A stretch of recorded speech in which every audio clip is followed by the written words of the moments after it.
Il y a plusieurs façons de gérer une trêve. Là, vous avez choisi une façon un peu différente d'habitude, avec 2 oppositions.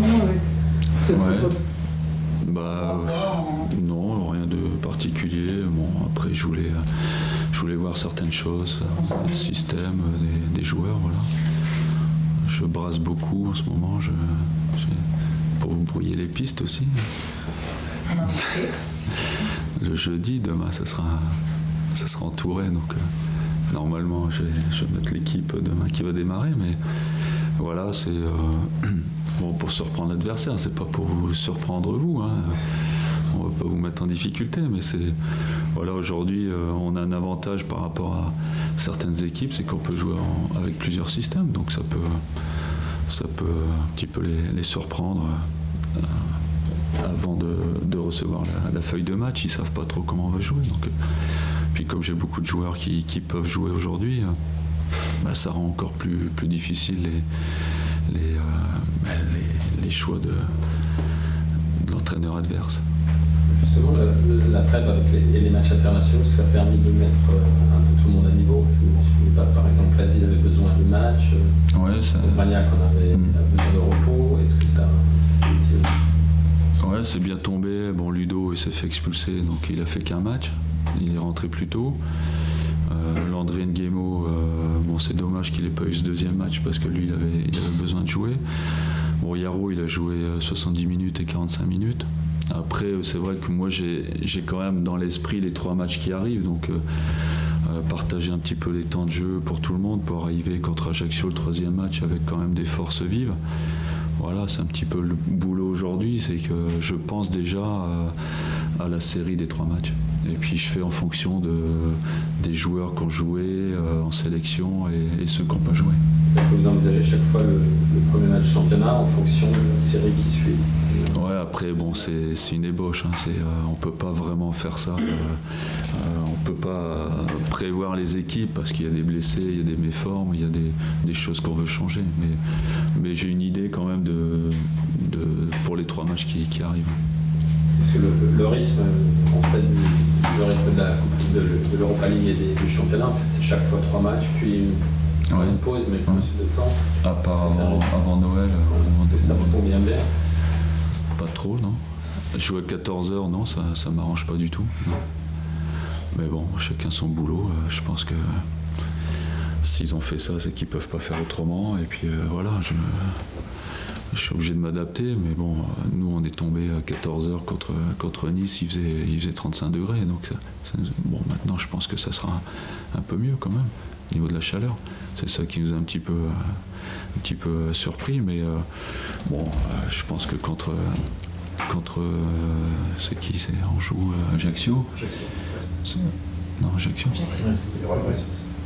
Ah oui, mais ouais. Je pense que ça ira mieux là, au niveau du temps. Laissez-moi sur l'adversaire, quelqu'un que vous connaissez bien. Vous êtes surpris de votre Valenciennes à ce niveau-là, au début de saison? Oui et non. Ils sont capables, peut-être pas sur une période très longue, d'être dans les 5-6 premiers, mais en ce moment ils sont bien, ils sont sur une bonne série, même s'ils ont perdu à Lyon. J'ai vu le match, c'est quand même ils pouvaient faire nul. Il y a de l'envie, ils n'ont pas de blessés en ce moment, ils ont récupéré Pujol. Voilà, ils sont sur une bonne dynamique pour l'instant, donc on sait que ça sera compliqué là-bas, comme d'habitude. L'année dernière, on a gagné, c'était un peu miraculeux. Là, on a peut-être un peu plus d'arguments que l'année dernière, mais ça sera encore difficile. Personne n'a fait est-ce que ça vous met pas un tout petit peu sur la corde raide, notamment au niveau des défenseurs centraux? Oui, c'est sûr. De toute façon, un entraîneur, il veut toujours des joueurs. C'est plus facile pour lui, pour faire une équipe, d'avoir 30 joueurs à disposition. Aujourd'hui, il faut faire avec, d'autant plus qu'avec Sané qui est suspendu, ça ne m'arrange pas, ça c'est une évidence. Après, il ne faut pas que dans les 3 matchs, il y ait encore 1 ou 2 blessés derrière. Il y a des postes où je suis un peu plus fourni, c'est vrai qu'en défense centrale, c'est pas du luxe d'avoir que 3 joueurs. Ouais. Aujourd'hui, c'est vrai que... Mais bon, si on vend Siani 1,5 million ou 2 millions, c'est pas pour acheter quelqu'un à 3 millions. Donc aujourd'hui, pour prendre quelqu'un, il faut prendre quelqu'un qui est bon. S'il est bon, il est cher. Donc voilà. En quoi il va vous manquer, capable de jouer dans le reste derrière, vous allez l'utiliser aussi pas mal au milieu. Ouais, bah, il est polyvalent, déjà c'est une bonne chose. Et il a quand même une grosse qualité de vitesse. Il s'adapte bien au milieu derrière, donc on le met un petit peu à toutes les sauces et à chaque fois il s'en sort bien. Donc c'est quand même un joueur qui était convoité à l'intersaison. J'ai demandé au président de le garder parce que c'était vraiment, pour moi, c'est une pièce maîtresse aujourd'hui de l'équipe. Vous parlez de diversité des choix, est-ce qu'après un mois de compétition, vous avez déjà dégagé Non, je ne veux pas dégager, justement. Je pense que je peux compter sur tout le monde, justement. C'est l'avantage qu'on a aujourd'hui. C'est que je ne peux pas tourner avec 11 ou 12 joueurs et mettre toujours les mêmes. Je sais que quand je vais remplacer un joueur par un autre, il va me donner satisfaction. C'est plus dans cette optique-là, c'est ça qui m'intéresse aujourd'hui. Est-ce que pendant cette période où il n'y a pas eu de match, là, pendant les 10 jours, c'est facile de mener un groupe à l'entraînement, sur la motivation, dire que finalement le prochain match est dans 15 jours? Ouais, c'est toujours le danger. Après, j'ai supprimé une séance parce qu'on avait bien bossé le matin et que j'ai supprimé l'après-midi. Non, on a bien travaillé. Bon état d'esprit. Puis les joueurs, ils savent très bien qu'aujourd'hui, il y a de la concurrence. Donc, ils essayent d'être prêts et puis de faire le maximum. Donc, ça, c'est un avantage pour moi aussi. Alors, même si elle a fait du bien pour recharger certains accus, pour vous, l'entraîneur, vous repartez dans un petit doute, savoir comment ils vont repartir? Ouais, mais bon, c'est pareil pour les autres. Donc, aujourd'hui, on se pose plus ce genre de questions. On a tellement vécu de très international que non, aujourd'hui, ce qu'on veut, c'est récupérer tout le monde. Les joueurs qui arrivent de sélection, qu'on les récupère en bon état, c'est tout. Après le reste, non, mais c'est tous les entraîneurs. Ils sont tous dans le même cas. Donc, voilà. Vos 3 blessés, Benkel, Falache, et Bénion, ça revient? Mathieu et puis David, ils vont reprendre dimanche avec le groupe. Par contre, Faïd, il est un petit peu en retard sur le programme. Ouais. Donc c'est le seul qui est un petit peu en retard au niveau des blessés.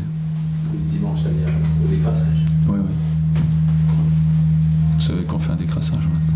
Oui, il fallait juste être sûr qu'il y avait pas. Donc ceux qui ne rentrent pas, ils vont bosser pour préparer jeudi. Ça tombe bien parce qu'on bosse normalement 3 jours ou 4 jours avant une échéance. Et ceux qui ne joueront pas à Valenciennes, ils ont toutes les chances, je ne dis pas tout le monde, mais de jouer jeudi. Donc il faut qu'on bosse bien dimanche. Johanna a écouté sa séance. Ouais. Il a une douleur à la cheville, au genou et puis au tibia. Donc il va s'entraîner demain matin. On fait demain matin en fait.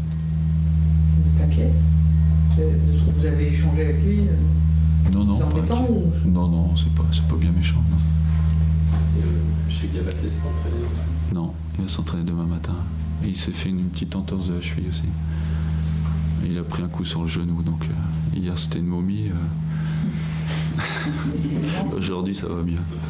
De haut en bas? Ouais.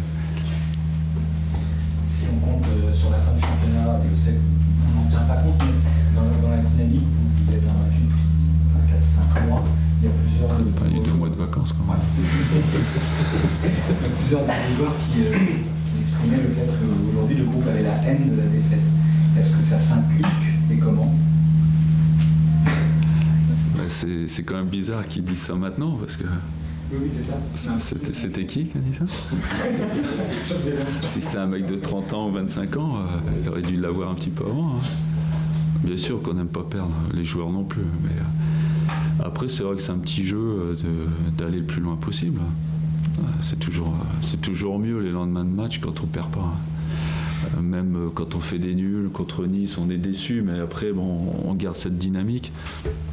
Après, on ne peut pas faire que des nuls, mais c'est dommage parce qu'il y avait moyen quand même de gagner. Et il n'y a pas un joueur qui va vous dire qu'il aime la défaite, hein, de toute façon. Je pense pas. Il y a une différence entre aimer et puis avoir la haine. Enfin, c'est cette expression que je trouve. Ouais. Après, ça vient avec la durée. Est-ce que ça peut s'inculquer dans les petits jeux, par exemple le tennis ballon voilà. Mais je trouve qu'il y a du changement, oui. Les taureaux, avant c'était tranquille, aujourd'hui c'est un peu plus dynamique. Le tennis ballon, les mecs ils ont envie de gagner, ouais. Donc ça peut passer par ça. Ah oui, bien sûr. Tout passe par l'entraînement de toute façon. En même temps, sur les 3 derniers matchs de championnat que vous avez joué, vous n'avez pas beaucoup marqué, vous marquez sur les 3 matchs. Est-ce qu'il y a quelque chose dans cette haine de la défaite? Est-ce qu'il n'y a pas aussi une nécessité à retrouver l'efficacité? Non, on avait un peu le même problème l'année dernière. Après, ça s'est décanté sur la fin. On est arrivé quand même dans les 5-6 meilleures attaques. Donc, aujourd'hui, c'est vrai qu'on voudrait marquer plus. On en a marqué 3 quand même en une mi-temps contre Belgrade. Après, contre Nice, on a les occasions. On a quand même 2-3 situations où on doit marquer. On ne marque pas. On manque d'efficacité. Aujourd'hui, c'est un petit peu le problème de toutes les équipes. Mais contre Nice, si on en met 2 ou 3, il n'y a rien à dire. Donc voilà, j'espère qu'on les a gardés pour les matchs qui arrivent.